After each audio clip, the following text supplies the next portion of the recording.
Right. The recent advancement in digital technologies over the last few decades have opened myriads of possibilities of sharing data, information, knowledge, and wisdom. Yet there are those who are at the fringe of, advanced technological advancement. And these are groups, what we call marginalized communities, because of their location at the fringe of, let's say, nation state, or because of their life experiences, they are pushed to, to being sidelined basically in local debates, in being in their concerns are not considered, or what their views of lives or their aspirations are not taken into consideration. So yet these guys, yet these groups of people can hold or wisdom and knowledge and ideas that we need for real life.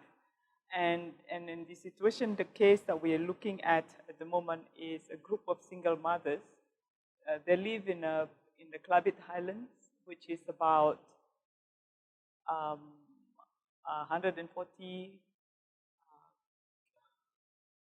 I can't remember in terms of kilometers, but it takes about an hour to fly from Miri to get to Bario. And there you have the Kelabit people living about 5,000 feet above sea level. And about almost 100 single mothers there, living there, and they are farmers, they plant rice, they plant pineapples, and they do garden at the back of the long houses. And they also possess, most importantly, possess certain skills and knowledge that many people do not have. And in this particular case is the skills of threading and stringing beads, what we call Kelabit beads. Now, MOOC, we have come up with UNIMAS, we have come up with a project bringing MOOC for this particular group of people. And here we have to think about redesigning MOOC to take into consideration their ideas, their positions, their aspirations. Because initially we thought that we're going to be using MOOC to teach them, trying to help the single mothers and say, hey, we have this technology. Maybe you have a need, or you have a dream you want to attain.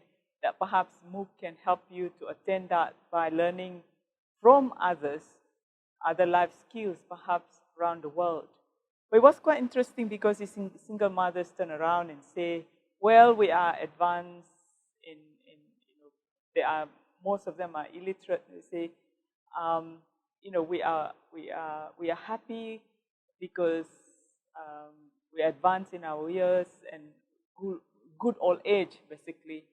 And we know how to farm, we know how to garden. These are important things in our lives. These are the things that matter for our survival here.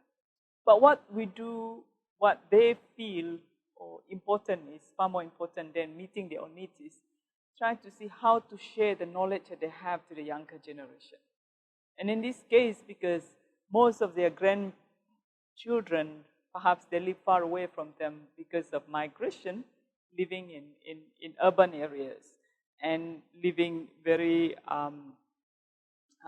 life that is far removed from what their grandmothers have in the long houses. So for them, when they look at MOOC, they say, it is something that we can use to teach our children. Yeah?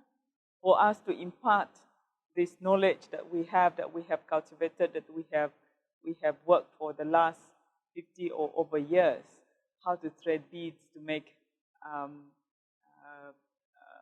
beaded cap, how to make necklaces.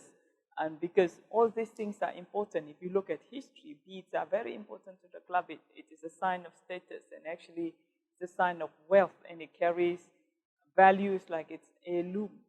And many of these beads arrive in the highlands not through aeroplanes in the olden days, about 50 years ago. They will walk about a month to carry these beads up the highlands. So they carry certain values in them. They are not just beads. and in stringing them, that there are patterns, there are design, there are skills that need to be taught through experience.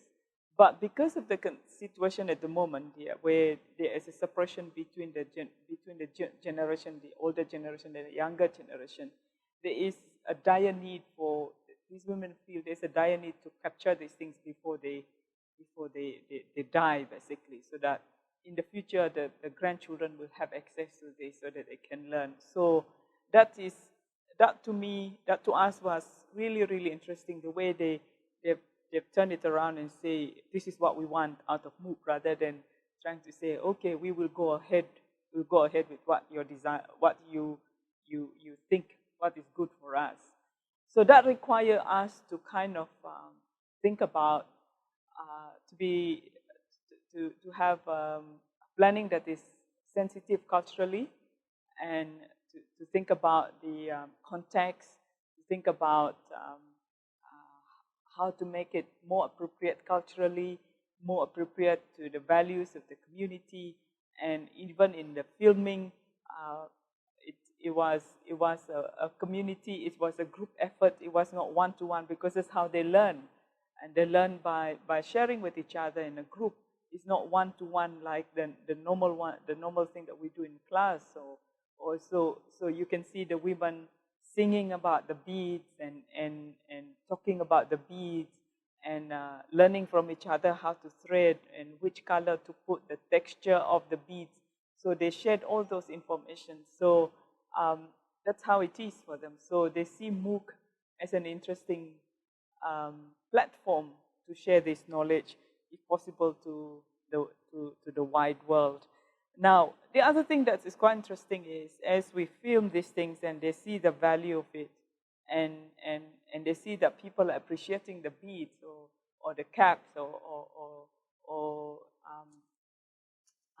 the beaded caps I'm making, and they see it as a mean now to promote their own products and market, and calling people and say, if you want beaded cap, Kelabit beaded cap, do call on us, do contact us, or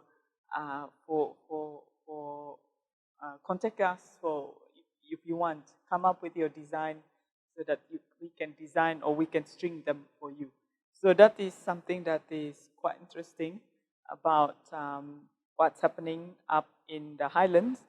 So they have particular needs. So we now redesign the MOOC system, the module, to capture these things, their aspirations, their dreams, and most of it is run in Kelabit, and there'll be subtitles in English and perhaps in Bahasa Malaysia, so that others who are not, who do not speak the language can follow the modules.